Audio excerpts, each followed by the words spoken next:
I'm Bob Bernhard. I'm the Vice President for Research at Notre Dame, and I'm also chairing the committee we're referring to as the Health and Wellness Initiative Steering Committee. And it's a pleasure for me to welcome you to this forum, What Comes Next?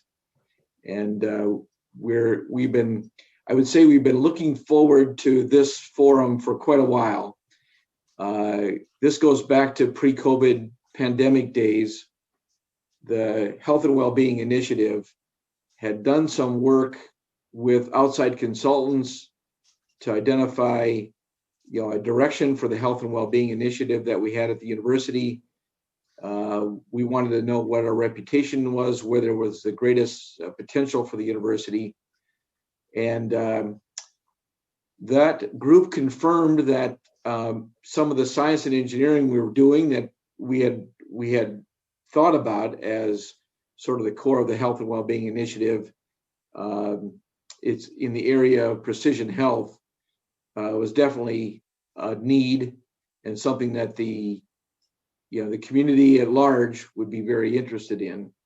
But the thing that surprised us a bit was the potential and also the brand for Notre Dame to be working in the areas about social influences, social determinants perhaps of health, and how important it was that Notre Dame get involved with that. So that caused the steering committee to spend a lot of time thinking through our assets and how we could organize those assets, and then who we could partner with, because in all that discussion, there were a lot of emphasis on the partnerships that Notre Dame would have to establish in order to do this well.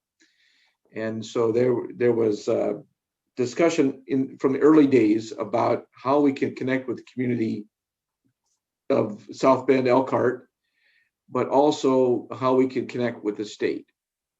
And so in those early days, which date back probably a year or a little bit more, it was that those competing things. We've got lots of assets at the university that are important here. We haven't organized them well. They often don't know about each other. And so some kind of information sharing that would help people internal to the university know what else is going on at the university would be a big plus. But also, we understand that our interaction with our community or our state or nationally with potential partners that are national health systems or something like that. Also, we had to become better informed about what was the real needs and where could Notre Dame play and do a good job. The whole sphere of things that our community, for instance, needs, and the things that Notre Dame could do well, don't overlap completely. And so we understand that. We understand, I'm an engineer. I worked for companies doing some research. I recognize that there are things universities are good at and not good at. And so we had to find those things so that the promise of this Health and Wellbeing Initiative could be realized, rather than have a situation where we would say overpromise and not deliver. I'm very pleased to say that we've been able to do a bit of a combination of those two needs with this forum. I'm very excited about the forum. What I think you'll see here is a balance of what some of our best assets are that we discovered through surfacing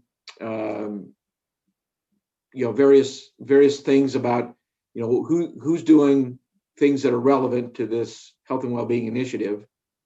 And as my colleagues in VPR say, if you want to herd the cats, you put a little cat food out there.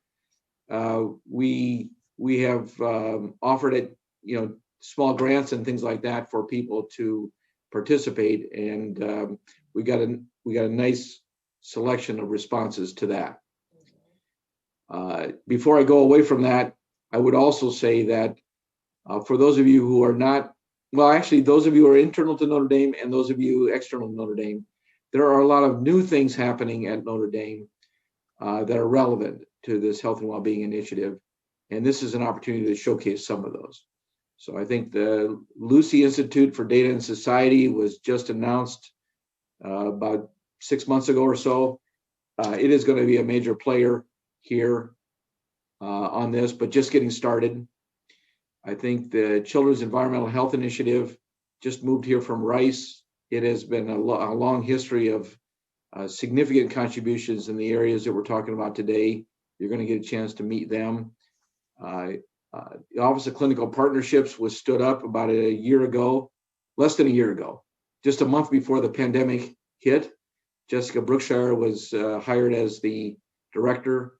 You may not know as much about that as you should because of the pandemic, but that Office of Clinical Partnerships is something that we expect to be a significant player in the things we're talking about as it grows to maturity.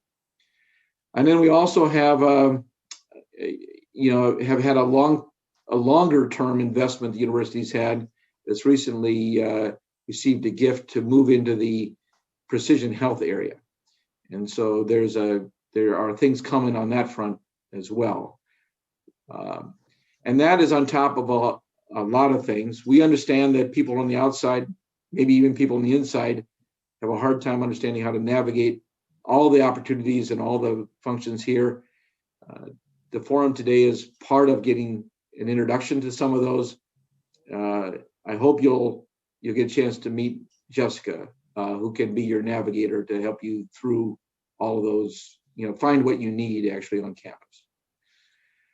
The other thing, though, is that we're very interested to hear from the community. And so this forum has been set up in a way that the community is a participant and we can begin to have the dialogue and hear what some of the needs are and begin to match those to our capabilities.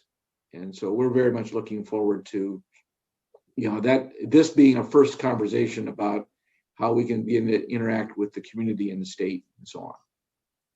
So welcome again to the forum. I'm looking forward to being a participant for most of the day. I hope you all enjoy it. I hope this is the beginning, this is the first conversation that we have and that we can keep these kind of efforts moving forward.